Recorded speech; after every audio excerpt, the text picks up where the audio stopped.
Hi, my name is Rhonda Mort, and I'm here with Ward Peyronnin, and it just so happens that he's an integral part of our library. He is the board president, and he's going to be reading today.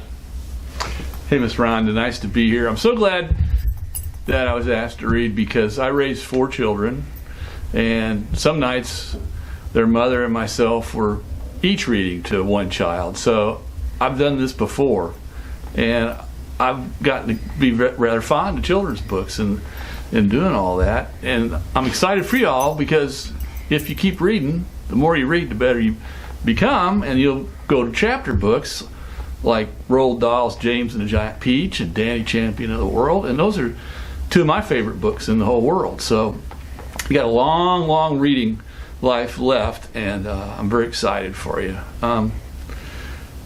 This book, Miss Nelson's Day Off by James Marshall, I chose for 2 reasons. One, our family likes it a lot, and secondly, I know this year has been a different kind of school year for all you boys and girls, and also I know that many of you missed your teachers, at least at the end of last year, and this book is about children wishing for school to be different, and they get their wish, but it doesn't turn out so well for a while. In the end, it turns out okay, but you'll see what I mean. So we'll begin.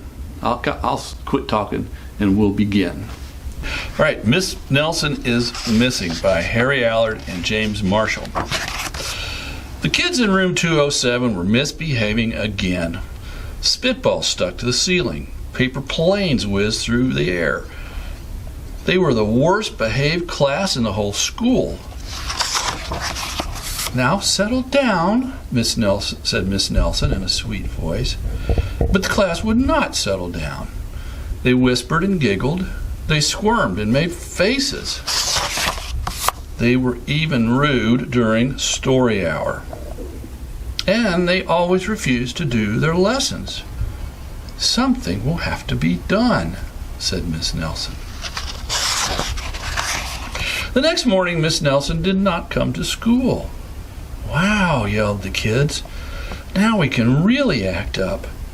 They began to make more spitballs and paper planes. "Today, let's be just terrible," they said. "Not so fast," hissed an unpleasant voice.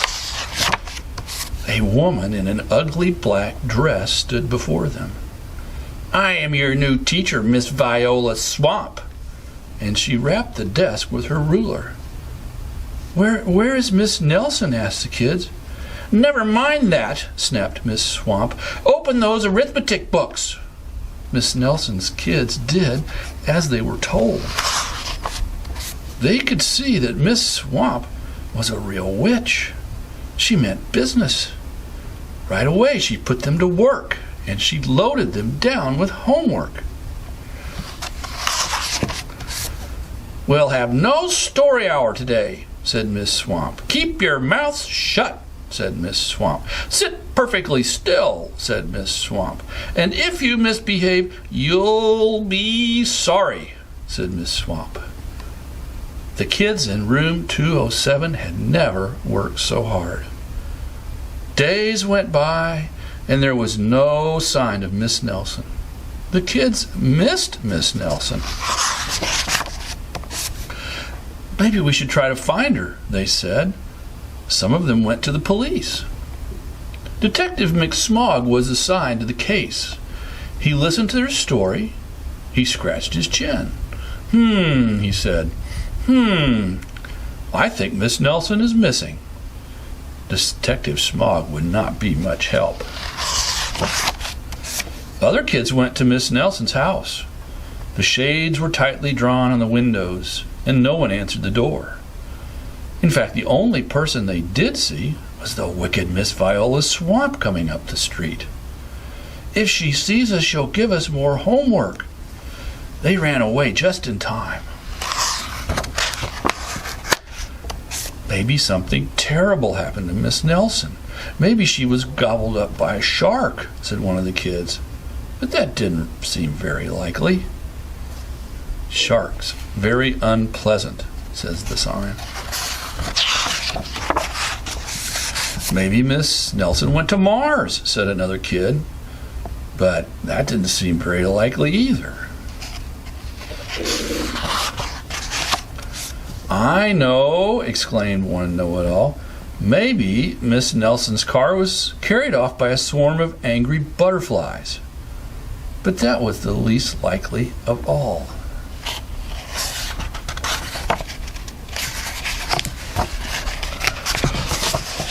The kids in room 207 became very discouraged.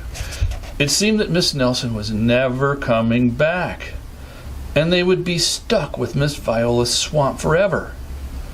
They heard footsteps in the hall. "Here comes the witch," they whispered. "Hello, children," someone said in a sweet voice. It was Miss Nelson. "Did you miss me?" she asked. "We certainly did," cried all the kids. "Where were you?" "Well, that's my little secret," said Miss Nelson. "How about a story hour?" "Oh, yes," cried the kids. Miss Nelson noticed that during story hour, no one was rude or silly. "What brought about this lovely change?" she asked. "That's our little secret," said the kids. Back home, Miss Nelson took off her coat and hung it in the closet, right next to an ugly black dress. When it was time for bed, she sang a little song. "I'll never tell," she said to herself with a smile. P.S. Detective McSmog is working on a new case. He is now looking for Miss Viola's swamp. Okay, children, I hope you enjoyed that story. There's more like him if you want to come to the library and check them out with Miss Nelson and Miss Swamp. Hope to see you here.